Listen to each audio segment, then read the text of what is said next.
Kisah sejarah yang pernah tertoreh di Nusantara sangat banyak sekali, salah satunya Candi Prambanan.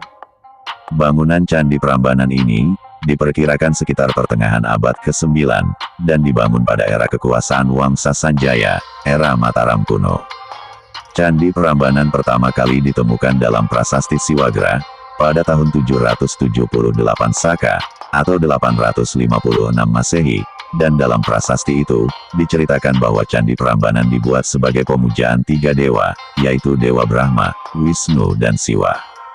Di bangunan Candi Siwa terdapat arca Durga Mahisasura Mardini, atau Durga, sebagai pembasmi kejahatan, sekaligus istri dari Dewa Siwa. Dan ada juga arca yang diyakini masyarakat, sebagai putri Roro Jonggrang, yang dikutuk menjadi batu, karena menolak cinta Bandung Bondowoso.